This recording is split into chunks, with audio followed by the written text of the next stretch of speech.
One of the guarantees of the Bill of Rights is due process. In this screencast, we'll look at the Supreme Court case of N. Ray Gault and how it applies to your Fifth and Sixth Amendment rights. This case starts in the 1960s, when a juvenile named Gerald Gault and another boy allegedly made an obscene phone call to a woman named Mrs. Cook. The police came, and Gerald and the other juvenile were taken into custody. Now, at this time, Gerald's parents were at work.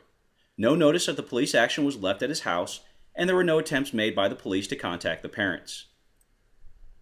Gerald's mother later learned of his being taken to the children's detention house after Gerald's older brother went to look for him. The mother and the brother arrived, and they were told the reason that Jerry was there and that a detention hearing would soon be held.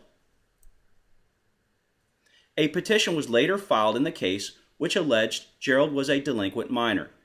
Now, this wasn't the first time Jerry had been in trouble with the law, and he was on probation. This petition, however, was never served on his parents.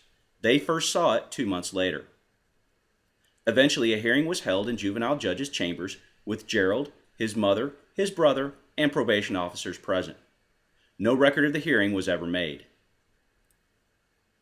At the conclusion of the hearing, Gerald was committed as a juvenile delinquent to the State Industrial School until he turned 21.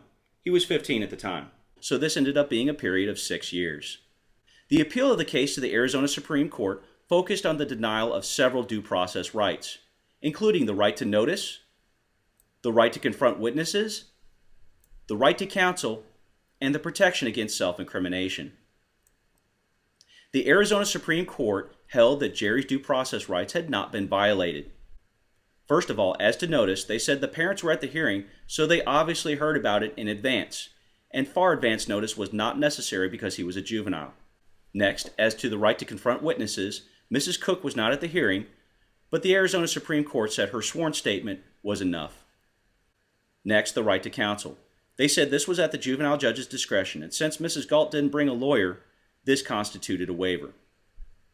Finally, as to the privilege against self-incrimination, they said since Gault was a juvenile, this was not a criminal proceeding, and it didn't apply. The case next went to the U.S. Supreme Court, and they totally disagreed with everything the Arizona Supreme Court came up with. First of all, they said Jerry was due notice, and in fact, advance written notice with enough time to prepare is mandatory. They said the petition filed in the Gault case was not sufficient. Next, as to confrontation, they said the right to confrontation and cross-examination were the same for a juvenile as they were for an adult. Next, the right to counsel. They said when a child's liberty and parental custody is at stake, in other words, Jerry was facing going to juvenile detention for 6 years, the offense is equivalent to an adult felony. And finally, they kind of mused that in regards to self-incrimination, we'll make this available to hardened criminals but not children? While the case of N. Ray Gault was very important to juvenile justice, it also served to assert these 4 important Fifth and Sixth Amendment rights.